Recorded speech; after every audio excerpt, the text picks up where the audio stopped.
भापते हुए मिशन को पूरा करता है, तब भी मैं उनसे मिलता हूं, उन सबको मैं बधाई देता हूं। ऐसे में जब हमारे देश का लाल अंतरिक्ष की असीमित ऊंचाइयों को छूकर लौटे और आसमान में भारत का नाम रोशन करे, तो मैं भला उनसे मिलने और उनके सम्मान करने से कैसे चूक सकता हूं।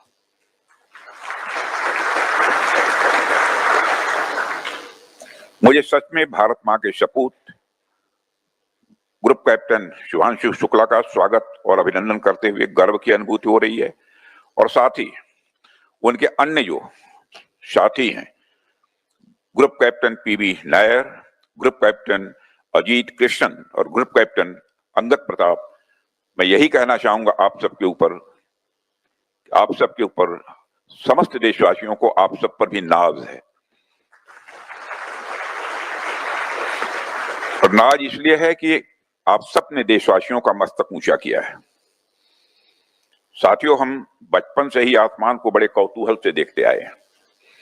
आप में से कुछ लोग गर्मी के मौसम में रातों में छत पर जरूर सोए होंगे। मैं तो सोया हूं, पता नहीं आप सोए हैं कि नहीं सोए हैं। हम सब जब सोते थे तो कभी आसमान के रंग को देखते थे तो कभी हम लोग तारों को देखते थे। हमें लगता था कि काश हमारे पास भी पक्षियों की तरह ही पंख होते और हम उड़कर आसमान तक जाते। कहने का मतलब है कि करीब करीब हम सब का सपना हमेशा से आकाश छूने का रहा है। आज हम सब जिनके स्वागत समारोह में एकत्र हुए हैं, इन्होंने अपने साथ साथ हमारे सपनों को भी जिया है, और मुझे लगता है कि हमारे सपने हमें शुभांशु से और शुभांशु को हमसे स्वाभाविक रूप से जोड़ रहे हैं।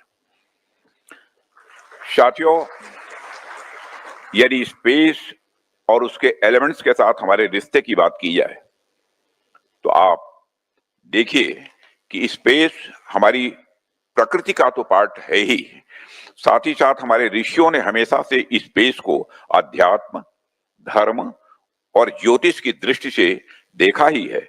उन्होंने इसे जिज्ञासा और रिसर्च की दृष्टि से भी देखा है। प्राचीन भारत के खगोलविद आर्यभट्ट और भास्कराचार्य ने उस विज्ञान की नींव रखी थी जिसे आज आधुनिक दुनिया स्पेस साइंस कहती है। हमारे पूर्वज स्पेस को लेकर एक बेहद समृद्ध विरासत हमें सौंप गए, और आज आप देखिए कि वही परंपरा हमारे वैज्ञानिकों, हमारे युवाओं और हमारे अंतरिक्ष यात्रियों में उसी जिज्ञासा और साहस के रूप में जीवित है। यहाँ पर बहुत सारे लोग ऐसे होंगे जो कि साइंस बैकग्राउंड के हैं, और हम सभी जानते हैं कि स्पेस साइंस यह विज्ञान का एक फ्रंटियर एरिया है। जिस प्रकार artificial intelligence, quantum physics, astrophysics और जेनेटिक्स विज्ञान के फ्रंटियर एरियाज हैं, उसी प्रकार स्पेस साइंस भी विज्ञान की एक फ्रंटियर एरिया है। और इस एरिया में प्रगति करने के लिए निश्चित तौर पर हमें एक टॉप क्लास साइंटिफिक इकोसिस्टम चाहिए होता है, और मैं समझता हूं इस दृष्टि से भी भारत निरंतर प्रयत्नशील है और आगे बढ़ रहा है। साथियों, आज का भारत अर्थ के सरफेस से ऊपर की दुनिया में लगातार आगे बढ़ रहा है, और आज जब हम भारत की स्पेस जर्नी की ओर देखते हैं तो हम पाते हैं कि हमारा कंट्रीब्यूशन केवल स्पेस में उपग्रह भेजने तक सीमित नहीं है। आज भारत चंद्रमा से लेकर मंगल ग्रह तक अपनी उपस्थिति दर्ज करा चुका है। आज भारत गगनयान जैसे मिशंस के लिए भी पूरी तरह तैयार है। साथियों, मैं इसे केवल तकनीकी उपलब्धि के रूप में नहीं देखता, बल्कि आत्मनिर्भर भारत का वह नया अध्याय है जहां हम विश्व की बड़ी स्पेस पावर्स के बीच पूरे गर्व के साथ खड़े हो रहे हैं। साथियों, भारत का अंतरिक्ष कार्यक्रम केवल लैबोरेटरीज और लॉन्च व्हीकल्स तक ही सीमित नहीं है। यह हमारी राष्ट्रीय आकांक्षाओं और वैश्विक दृष्टि का एक प्रतीक है। चंद्रयान से लेकर मंगलयान तक हमने यह सिद्ध किया है कि सीमित संसाधनों के बावजूद इच्छा शक्ति यदि असीमित हो तो कोई भी लक्ष्य हमारे सामने स्वाभाविक रूप से छोटा पड़ जाता है। साथियों, भारत का विजन स्पष्ट है। भारत स्पेस को केवल रिसर्च के क्षेत्र के रूप में नहीं देखता है, बल्कि हम इसे आने वाले कल की इकोनॉमी, सिक्योरिटी, एनर्जी और ह्यूमैनिटी के फ्यूचर के रूप में भी देखते हैं। इस स्पेस से प्राप्त टेक्नोलॉजीज, चाहे वह संचार उपग्रहों, मौसम की निगरानी से संबंधित हो या प्राकृतिक आपदाओं से निपटना हो, आज भारत के गांव-गांव और खेत-खेत तक वह अपनी सेवाएं दे रहे हैं और आने वाले समय में space mining, deep space exploration और प्लैनेटरी रिसोर्सेज भी मानव सभ्यता की दिशा बदल देंगे, ऐसा मेरा मानना है। इसलिए इस यात्रा में भारत पीछे नहीं रह सकता। हमें आगे बढ़ना है, हमें नेतृत्व करना है और यही कारण है कि आज हम अपने उन नायकों का अभिनंदन कर रहे हैं जो केवल अंतरिक्ष यात्री ही नहीं बल्कि इस राष्ट्रीय स्वप्न के अग्रदूत हैं। और मुझे यह भी बताया गया है कि आज से 40 साल पहले जब राकेश शर्मा भारत का प्रतिनिधित्व करते हुए अंतरिक्ष में गए थे, तो उसके कुछ ही समय बाद शुभांशु शुक्ला का जन्म हुआ था।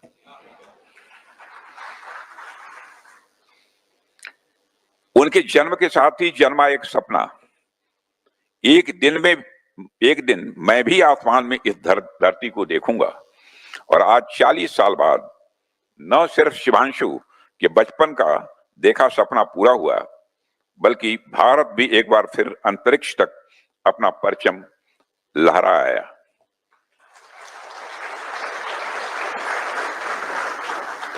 और मैं जिस पार्लियामेंट्री कॉन्स्टिट्यूंसी लखनऊ से आता हूं, शुभांशु शुक्ला वहीं के रहने वाले हैं। ये हमारे वोटर भी हैं। साथियों, जब हम स्पेस की बात करते हैं तो हमें यह याद रखना चाहिए कि मानव शरीर मूल रूप से टेरेस्ट्रियल एनवायरनमेंट के लिए ही बना है, यानी हम सिर्फ धरती पर रहने के लिए बने हैं। इसलिए जब कोई मनुष्य अंतरिक्ष में जाता है तो स्वाभाविक रूप से उसे माइक्रोग्रेविटी, रेडिएशन एक्सपोजर, आइसोलेशन और कन्फाइंड एनवायरनमेंट जैसी कई चुनौतियों का सामना उसे करना पड़ता है। और इसके अलावा स्पेस मिशन पर जाने वालों को कई प्रकार की साइकोलॉजिकल और साथ ही साथ फिजियोलॉजिकल भी जो चेंजेज हैं उनका भी सामना करना पड़ता है। कई बार लॉन्ग ड्यूरेशन मिशंस में एस्ट्रोनॉट्स के रेजिलियंस और वेलबींग को बनाए रखना भी एक बहुत बड़ी चुनौती हो जाती है। इसलिए एक अंतरिक्ष यात्री के लिए फिजिकली, मेंटली और इमोशनली और साइकोलॉजिकली अपने आप को तैयार रखना यह बहुत ही आवश्यक हो जाता है। ऐसे में इंस्टीट्यूट ऑफ एरोस्पेस मेडिसिन मुझे यहाँ जाने का अवसर प्राप्त हुआ है। लोगों ने कहा था कोई डिफेंस मिनिस्टर शायद गया नहीं है या पहले कभी कोई गया होगा, तो मैंने कहा जब कोई नहीं गया है तो मैं जरूर जाऊंगा। और ऐसे में इंस्टीट्यूट ऑफ एरोस्पेस मेडिसिन ने एक अंतरिक्ष यात्री को ट्रेन करने में बहुत महत्वपूर्ण भूमिका निभाता है। मैं कुछ समय पहले वहां गया भी था। उनके इक्विपमेंट और वहां की ट्रेनिंग का माहौल मुझे बहुत ही इंप्रेसिव लगा। और हमारे साथ जो लोग बैठे, मैंने उनसे इसकी चर्चा भी की थी। और अभी हमारे सामने उसी इंस्टीट्यूट ऑफ एरोस्पेस मेडिसिन की सफल प्रतिमूर्ति के रूप में शुभांशु दिखाई दे रहे हैं। और मुझे देखकर गर्व हो रहा है कि शुभांशु ने वह जिजीविषा व साहस दिखाया है जो भारत की मिट्टी का प्रतिनिधित्व करता है। और मैं मानता हूं कि हमारे शेष जो तीनों हैं, बस अवसर मिल गया होता तो शायद ये भी किसी से कम नहीं थे। यही कारण है कि शुभांशु शुक्ला जैसे व्यक्तित्व हम सबके लिए गर्व का विषय है। मुझे जानकारी दी गई कि सामान्यतः एस्ट्रोनॉट्स की ट्रेनिंग प्रक्रिया 2 से 2.5 वर्ष तक चलती है। क्यों डॉक्टर साहब, सही है? लेकिन शुक्ला जी ने अपनी लगन और समर्पण से इसे मात्र 2.5 महीने में पूरा कर दिया। मैं समझता हूं यह उपलब्धि न केवल उनकी व्यक्तिगत क्षमता का प्रमाण है, बल्कि हम भारतवासियों के परिश्रमी मन का भी यह प्रतीक है, उसको भी सिंबलाइज करता है। आमतौर पर एक रक्षा मंत्री के रूप में जब भी मैं रक्षा क्षेत्र से जुड़े हुए किसी संस्थान में जाता हूं तो मैं उनसे सिविल और मिलिट्री फ्यूजन की बात भी मैं करता हूं। मैं उनसे ऐसे प्रोडक्ट बनाने पर भी, ऐसे टेक्नोलॉजी इंट्रोड्यूस करने पर या ऐसे काम करने पर भी जोर देता हूं जो डिफेंस सेक्टर के लिए तो काम करें ही, साथ ही साथ सिविल सेक्टर के लिए भी काम करें। शुभांशु शुक्ला उसी सिविल मिलिट्री फ्यूजन के प्रतीक हैं। वे भले ही वायुसेना की वर्दी पहनते हों, लेकिन जब ये अंतरिक्ष में गए तो केवल आर्म फोर्सेस के ही नहीं, भारत के ही नहीं, बल्कि पूरी मानवता के वह प्रतिनिधि बने। और मैं कह सकता हूं सिविल सेक्टर को आपका यह कंट्रीब्यूशन, यह इतिहास में दर्ज किया जाएगा। और मुझे बताया गया कि आपने स्पेस में खेती भी की है, और मैं बतला दूं ये किसान परिवार से आते हैं, और आपके अंदर का किसान स्पेस में जाकर भी बाहर नहीं निकला। भारत एक कृषि प्रधान देश रहा है, और भारत का कोई किसान स्पेस में जाकर मेथी और मूंग की खेती करेगा, इसकी तो कल्पना भी नहीं कर सकते थे, और कभी हम लोगों ने सोचा भी नहीं था कि ऐसा भी होगा। निश्चित रूप से आपका अनुभव हमारे आगामी मिशंस में बहुत ही मददगार सिद्ध होगा, ऐसा मेरा विश्वास है। मुझे यह भी बताया गया कि आप बजरंगबली के भी भक्त हैं, और श्री हनुमान जी के हनुमान चालीसा तो कई बार पढ़ी होगी आपने वहां, जब ऊपर नीचे जो हुआ होगा।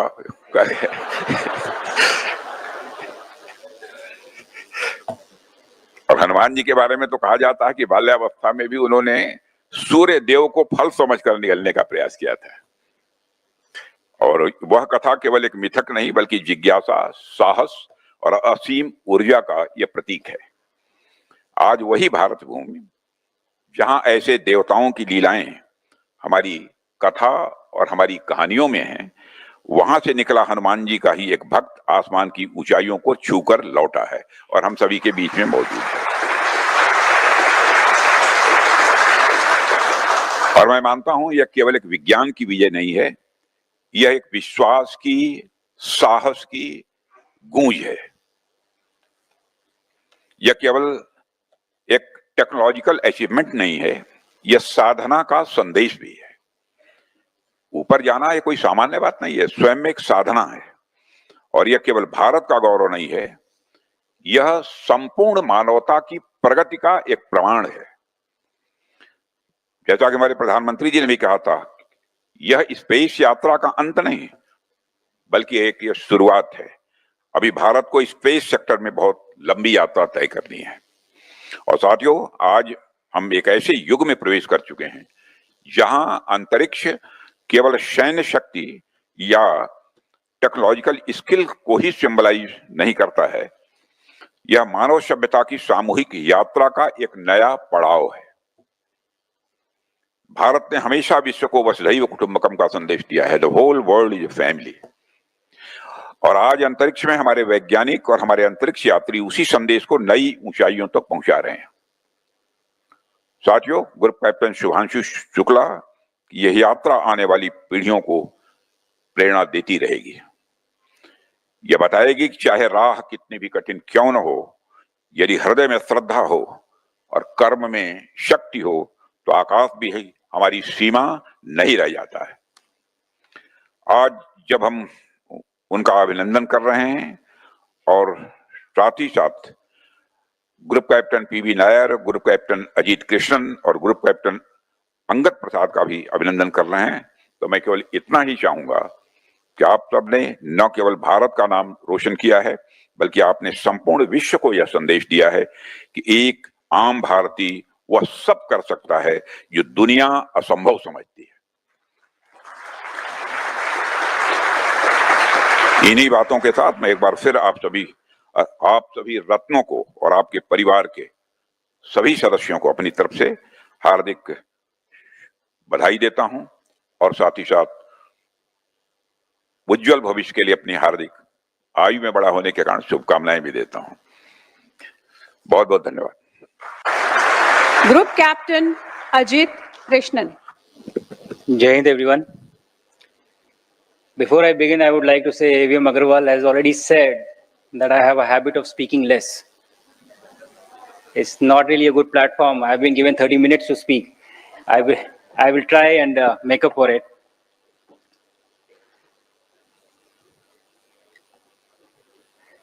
Jai Hind to each and every one of you. I wanted to start this talk today that I have on a different note, but when I arrived here today, I was so overwhelmed by the familiarity of what this is, what I have been used to all my life. People in blue, familiar faces, old friends, everything just came rushing back to me in my head. So first of all, let me say that how happy I am to be back in this hall with all of you. We've been away since 2020, but this just feels like home.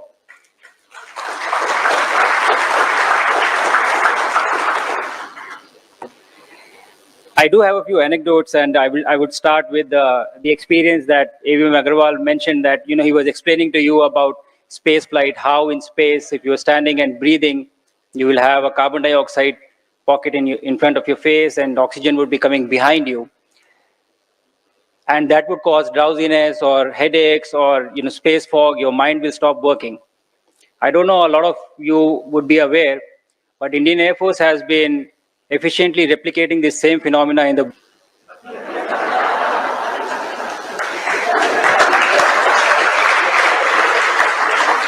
when the flight commander is sitting in front of you with the FRC in hand and asking you emergencies, suddenly, I didn't know, but it was carbon dioxide.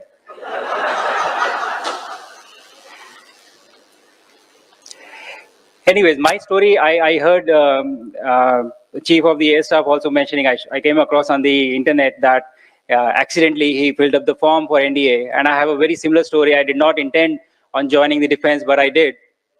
And I filled up a form which one of my friends bought, and eventually one thing led to another. I cleared my returns, and thereafter the SSB and the medicals, and landed up in the NDA.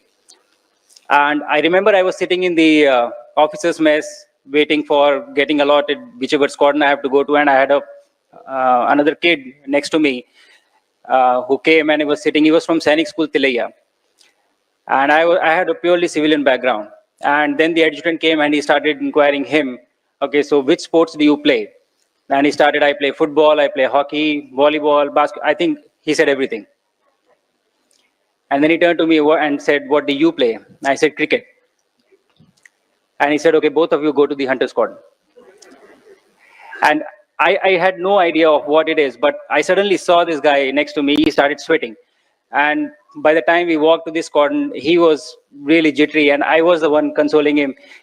So what? It is another squadron out of the 15 squadron. It doesn't matter. Little did I know that we started sweating once we entered the squadron, and it never stopped for next 3 years. Why I say this is important because I think those 3 years really prepare you well for anything that life throws at you in future. When you have gone through those hardships very early, anything that comes your way in future, you are prepared. And I think this is very easy, a comparison. Difficult times, whenever you face them, you can go back to those times and say, is it worse than that? And I can tell you nothing is worse than that. So it really sets you up for life. It sets you up for success. When I joined the Air Force, as a personality, I would say I was really shy, reserved, and sometimes, doubting yourself whether you are good enough or your decisions are good enough or whether you belong in the group where you're talking about. But I think Air Force picked me up from that position and brought me to where I am today. And I think that has been very transformational for me. Eh,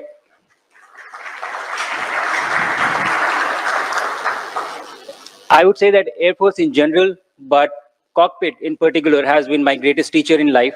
And you come across various things, various situations, and then you go from one situation to another, and you learn so many things that really develops your character. And I owe it to this uniform that I'm wearing, whatever time I have spent, to be the person that I was, who was ready to fill in the role that I'm filling right now. So thank you to the Indian Air Force. And sometimes, so I said I was reserved and shy. I think the Air Force took me from that spectrum and put me on the other side. And so when I went for this mission, my commander was Peggy Whitson, who is the most experienced American astronaut, having spent 695 days in space. I think she beats the record of some satellites as well. But but when I first met him, my first joke to her was that, and I think a lot of you would already know this, but the joke was that, do you know what is the difference between a god and a pilot? And she said no. And I said, the God doesn't think that he's a pilot. So moving on, the journey in the Air Force has been great. I think I was commissioned in 2006 and I got posted to various places. In 2013, I got the opportunity to do the fighter combat leader course at Gwalior, which I really enjoyed. And thereafter, I was posted in Srinagar for a short stint, and I decided I wanted to be a test pilot, and I applied for that course. I had finished my course in 2018 when this announcement was made by the Honorable Prime Minister from the Red Fort that very soon a son or daughter of India would fly to space. And in 2019, as I was mentioning, that the circular for selection came. And there were certain QRs or criterias, and I was there. I was not eligible in the original QRs because they wanted at least 2 years of experience as a test pilot. And I was really sad, and I was thinking, what should I do? I do not even qualify to apply. I went to my OC at that time, and I said, sir, I would really want to apply. Can we get over this QR requirement or something? And he looked at me and he said, after 41 years, this opportunity has come. Do you think anybody cares about QR? Everybody in AST has applied. Just go and apply. Nobody cares.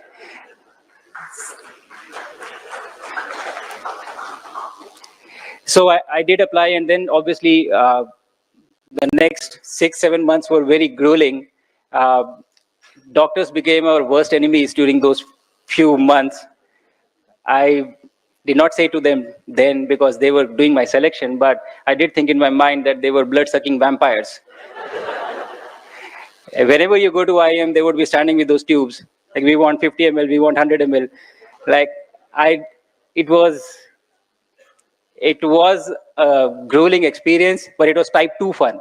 The fun that is only good in hindsight. You really don't enjoy it when it is happening. Sir has already given a description of how it happened. We went to Russia, we came back, and then we went a few times. And then once the 4 of us were selected, we landed up in Russia and we started training with the cosmonaut group at the Gagarin Cosmonaut Training Center. And I think that was a very fascinating experience for me. It was not very different from what we do in the Air Force. Like, the training is similar because you are supposed to be interacting with the machine. And so the pattern is similar, but there are certain aspects which come in because when you go to space, you really are going to be living by yourself. So you have to learn various other disciplines which are not usually a part of our training. So I think that was very enlightening and enriching for us, this entire training in the Soyuz. We got trained as the flight engineer from the left seat of the Soyuz capsule, and we came back. We came back and we started working with ISRO for the project Mission Gaganyaan. And we started interacting with designers of how to evolve our own capsule to make it as robust and as reliable as all the other capsules are. But then suddenly in 2023, I think this announcement was made again by the Prime Minister when he went to US, and he said that we should have a US-India collaboration and a mission to space. And as a follow-up of that, Axiom 4 mission happened. Axiom 4 mission was a 2-week mission to the International Space Station, and my profile in this mission was as the mission pilot. So there is a commander, there is a mission pilot, and then there are 2 mission specialists. As a mission pilot, you are supposed to be interacting with the displays, with the capsule itself, so your training is slightly different as compared to the mission specialist. So you get additional training at SpaceX, as well as rest of the common training that you do at NASA. For the past 1 year, this entire experience has been nothing short of wonderful, I would say. It is very similar to what we did in Russia, but a very different approach of implementing or executing this entire mission. And I would be showing some glimpses and try to explain what I did in the past 1 year. But the point that I want to highlight before I move on to that section of my talk is that whatever I have done, whatever I have gone through, and whatever I have achieved, I feel that the background that I had or the preparation that I had for years by being in this uniform and by being in the Air Force, that any one of us who's sitting here would have done an equally good job. And that is the confidence I carry with me whenever I see whatever life throws at you, the kind of character that Air Force has built up for all the people sitting here. So with that, what I would like to do now is get into I have a few videos of my training that I would like to show and try to explain of what we did in this past 1 year. I also have a small clip from space that I try to capture of India. And India does look really beautiful. I'm not just saying it because all of us are Indians and we are sitting here, but I think that if you speak to any astronaut who is there on the station, the unique positioning and the shape, especially during night, if you pass over India from the Indian Ocean, south to north, I think it is probably one of the most beautiful sights that you can ever see in your life. And I would try to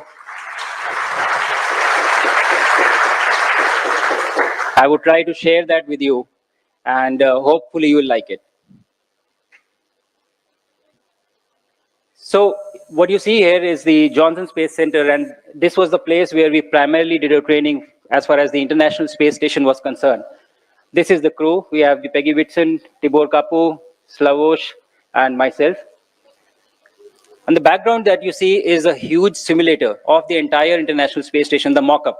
So any training or any system that you have to train on, you train in this mock-up, and you read the procedures, you prepare for them, and then they give you situations, and you go in the mock-up, and they're sitting outside as a control room, and they're looking from outside in, and analyzing and evaluating each and every action that you're doing. Like with the flying training, the majority of the time that is spent training for space missions also is for the off-nominal situations, or what would you do if something would go wrong.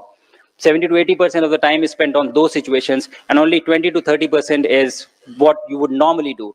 Because normal procedures, all help is available, time is at hand, it's not a critical situation. But in case something was to go wrong, you would really be required to act accordingly. So all these systems, let me put it this way. When you go to the International Space Station, you are essentially living in a new house. And it has its own rules. It has its own sets of terms and conditions. Like how would you eat? How would you sleep? How would you go to the bathroom? And actually, that is the most challenging task, to go to the washroom in space. And so you have to learn about each and everything on ground. So this is me preparing food. So these are dehydrated packets, there is no water, and you put it in the PWD or the water dispensing machine and just fill it up and try to eat out of the packets. The challenge while you are up on the International Space Station is that the help is not readily available. You do not have access to any specialist. So that is why you have to be trained as medical professionals for first aid. You have to be trained as engineers for maintenance. You have to be trained as scientists for performing experiments. And at the same time, you have to learn how to do photography and videography, and also to how to speak on camera, because everything that has to be done on the station has to be done by you. There is nobody else who's going to come and assist you. So that is the aspect of training which was slightly different from what we do here as a part of our training. There is a huge team that is responsible for different aspects of our training. Like you see, we are sitting and we are just, I think we had some 20 odd classes about these photography and videography, because when you go up there, you would really like to bring back memories or snapshots or pictures so that you can share it with all of you, which I would try to do today. Hopefully I've done a good job and you guys will like it. When you're training, essentially, there is one important aspect, that when you're training for these space missions, you always have someone who is sitting by the side as a part of your training, who is just observing and making notes. And later on, in case they observe that some aspect was missed out or not covered, even by the instructors, that is brought out in the next session. So the process that is followed is really important. Ankit, can we go to the next one? Okay. This was the fun part of the training. So other than the technical part, there is also an external part of training, which is preparing the team, preparing them for leadership, preparing them for camaraderie, which kind of we all already do within the Air Force. But this is how they prepare you for leadership. So we were on a beautiful coast in Mexico, and we were going for kayaking. And you set out on camp, and for 6 days we were out in the ocean and camping on a deserted island, just the team by themselves, just carrying these rations and camps. The most unique part about all these trainings were that they were very well planned, and you didn't have to struggle for something. Especially, I remember one aspect of the survival training when we were doing the survival training, and they said that you have the ration, you have the capsule. What you have to do is for 3 days, just be here and survive. And I was like, we don't have to run. There is nobody coming to catch us. Like there are no traps set, let's say. So I feel the survival training that we have in Air Force is you are sent to fend for yourself in the jungle or in the snow.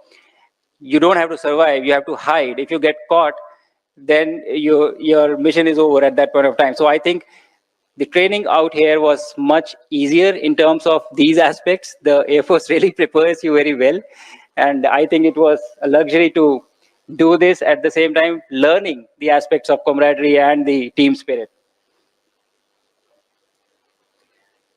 But what I realized or understood that for people who come from different domains of life or from different disciplines, these are really crucial and important aspects to understand and learn when you are working together as a team and you're going to be in a space when there is no help and you have to be each other's support system. So all these aspects are extremely important for spaceflight. And in the behavioral health program that NASA conducts for all the astronauts, wherein people from different countries or different cultures, they come, and so you have to be sensitized of what is important to someone and what is not important to someone. One aspect always emerges very high, and the aspect is that you have to be a team player. If you are not a team player, then you are not fit for spaceflight because it doesn't work. You are in a confined environment for long periods of time, which is stressful, which is not ideal. And if you cannot work along well with the team, then the chances of mission success get compromised. So I think this was, I cannot highlight it enough, but this was the most important aspect as far as the working of the team was concerned. Then we had centrifuge. The centrifuge and all training we already do within the Air Force, but this time the access is slightly different. So we do from head to toe, and they do from the chest inside. And the reason is that in case there was an abort of the capsule at a high altitude, then you would really be exposed to something around 16 to 18 Gs. And head to toe in the Z-axis, it would not be possible for the human body to take it. And that is why you tilt the seat and you use the axis of the chest, which can take more. This is the WSTF facility wherein they train you for the helicopter ride while you're coming back from the ship to the coast. In case the helicopter was to go into the water and it capsizes, how would you train or what would you do? So these are those aspects of the training.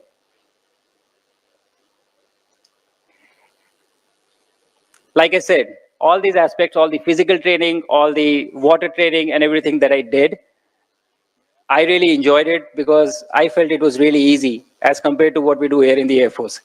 And it was fun to do, and it was really, so most of the times when this was happening, I would sit around and I would try to look as if this is very stressful and it is very challenging, but I really was enjoying this because this was really fun.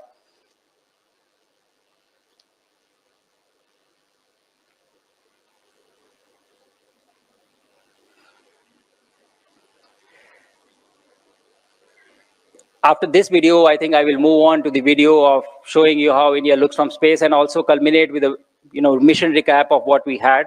I already saw some clippings were already played in the video that was played earlier. But before I move, I have something to say to the kids who are sitting behind.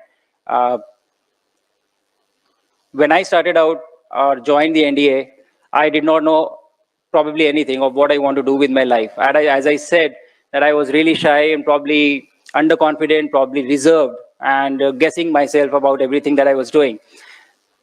But what I would like to say to you is that at every step, if you keep looking at what is in front of you and not think about what this will lead to in future, and move from this step to the next step to the next step, I think that is what has brought me here, and it works really well. You do not have to worry about your entire life right now. You just have to think what is there in front of you at this point of time.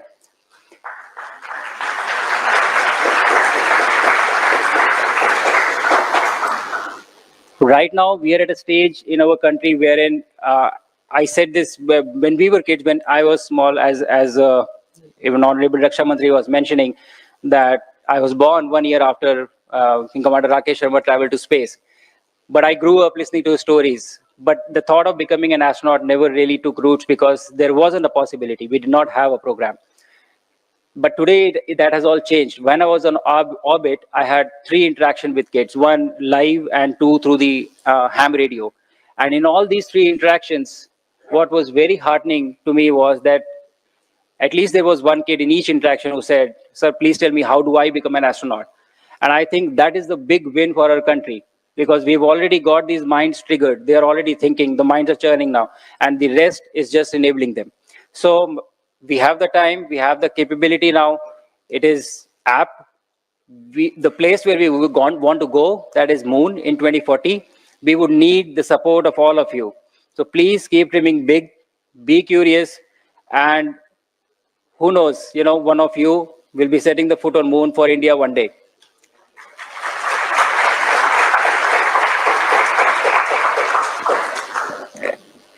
Okay. Like sir said, this is probably the maximum that I can speak. And so I will move on to the videos that I have. But before I play this video, what you would see is this is the Earth upside down.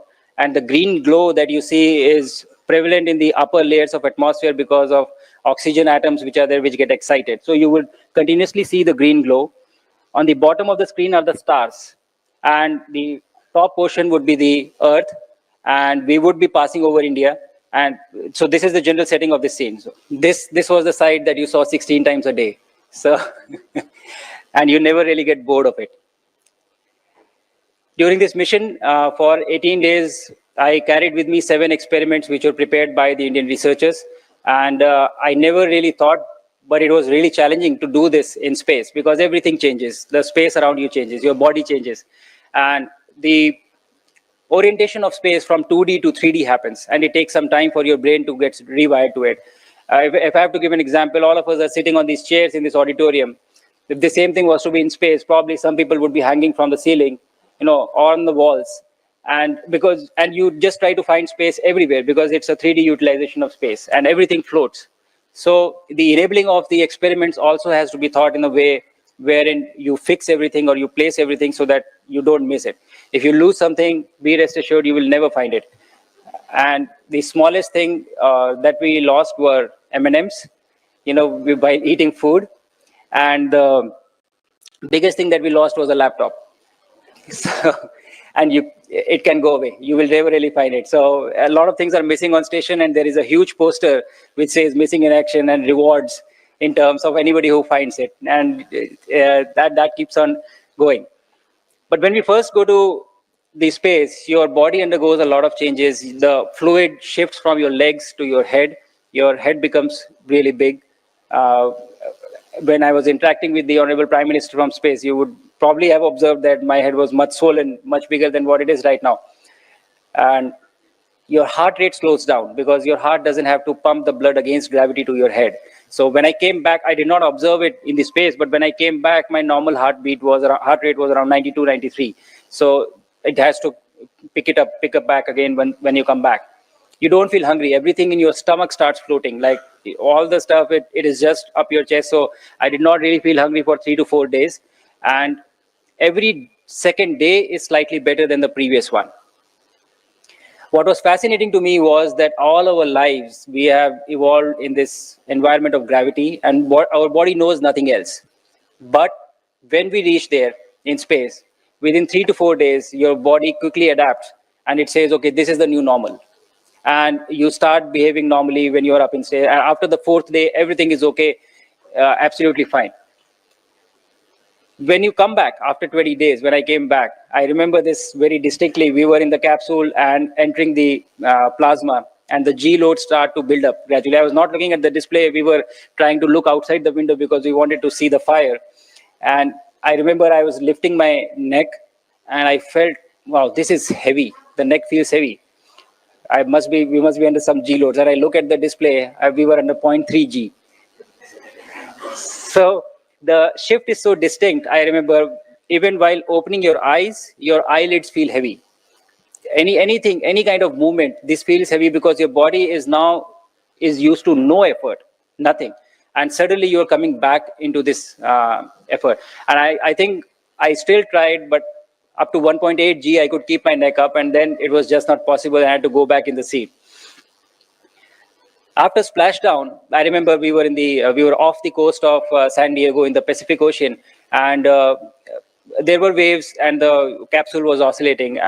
Fortunately, I did not feel nausea, but my commander did feel some. So she was not feeling okay. So when they brought us on the ship and they were taking her out, I really was under the impression I'm feeling perfectly all right. They will lift me up and I will walk. And because she was picked up and then carried, and then they took her away. I really thought that I would be able to get up and I would start walking. And when they lifted me up and I took the first step, and I fell down, like they had to hold me. Then I said, okay, the second step. I took the second step, I fell down again. And then by the third step, I realized that this is not happening. It is not that you're not having the strength. It is that your brain does not know of how much effort it takes to walk again. The rewiring of the brain has to happen in the few days. So again, it takes for your body 3 to 4 days to come back to the normal that you were used to for 40 years. I was lying on a bench, and the suit guy who helps us wear the space suit, I asked him, can you give me your phone? I want to take a selfie. And he handed me his phone, the same phone that I have. And I'm not making this up. This is not fiction. This is what happened. And I was holding my hand, and he kept his phone on my hand, and my hand went like this. And I asked him, what do you keep in this? And he touches my shoulder and he says, buddy, you'll take some time. Get used to this. So this is very interesting of how your body just, forgets to live on this planet just because you were out of this environment for 20 days and gets adjusted to this unique environment very quickly. And then when you come back, it happens again. The reshift or rewiring happens again. It takes about a week before you are back about 70 to 80% of your normal. And the original strength, original aerobic conditioning, it takes, much longer for you to come back. And this is for a short duration mission that we were there for 20 days. For long duration, it takes slightly more long. I did lose weight when I was on orbit in these 20 days, about 5 kgs, which is slightly more than normal. About 3.5 is the average that you would lose. And so all these changes happen when you go up and when you come back. I've tried to describe this entire mission in a lot more words than I'm used to speaking, but I would like to show you a video also as a mission recap, and that would be the end of my talk here. This was prepared by Axiom Space. You would also see my colleagues, my other astronauts who were part of us. They have tried to capture what we did in this duration of training, of how we progressed to the mission, and then the actual mission itself. And with this, I would finish my talk. Hopefully, you guys have enjoyed it. Thank you.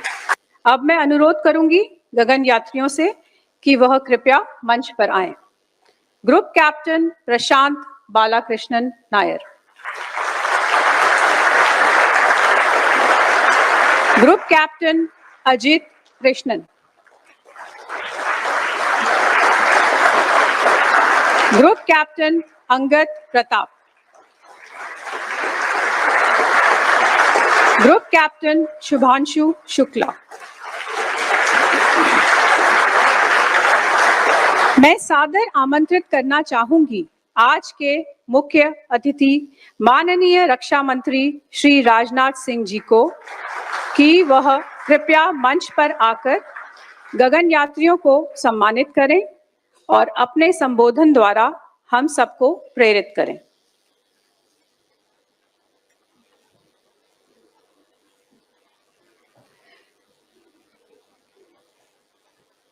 Group captain Prashant Balakrishnan Nair,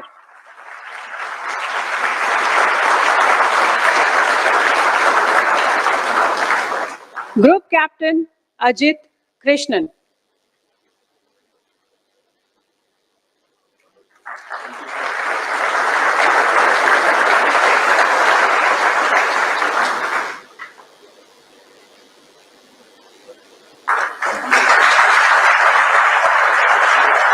Group Captain Angad Pratap.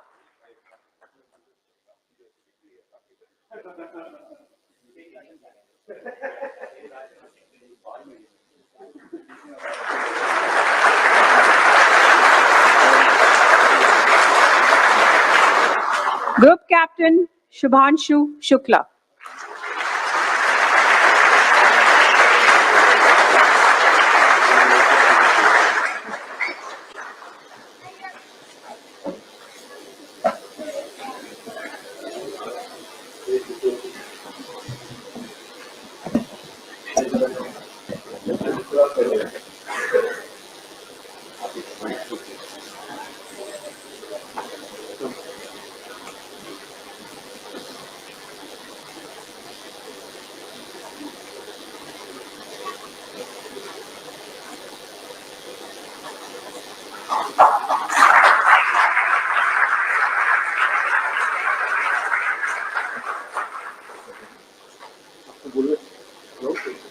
Sir, हम आपसे अभी request करेंगे कि आप कृपया अपना संबोधन दीजिए। रिक्वेस्ट तो पहले ही कर लिया था।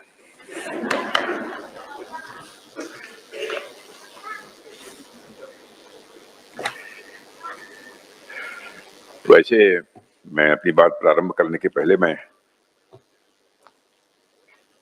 एयर मार्शल डॉक्टर अनुपम अग्रवाल को मैं कांग्रेचुलेट करना चाहूंगा सबसे पहले। और सच्चाई है कि जब मैं उनकी बातों को सुन रहा था तो मुझे लगा कि एक बार इनसे मिलना चाहिए और स्पेस में जाने के लिए क्या क्या करना पड़ता है, क्या क्या प्रॉब्लम्स आती हैं। जैसे उन्होंने कहा है ग्रेविटेशनल फोर्स नहीं होती है तो हम सभी जानते हैं, लेकिन पीछे ऑक्सीजन हो तो आगे कार्बन डाइऑक्साइड का एक स्फीयर बन जाता है, उसमें क्या क्या चैलेंजेस सामने आते हैं। तो स्वाभाविक रूप से हमारी क्यूरियोसिटी पैदा हुई, क्योंकि मैं भी एक साइंस का स्टूडेंट रहा हूं, कि और कुछ जानने की, स्पेस में जाने पर क्या क्या चैलेंजेस फेस करने पड़ते हैं और उसको कैसे हमारे गगन यात्री उन चैलेंजेस को मीट आउट करते हैं। बहुत इंटरेस्टिंग है।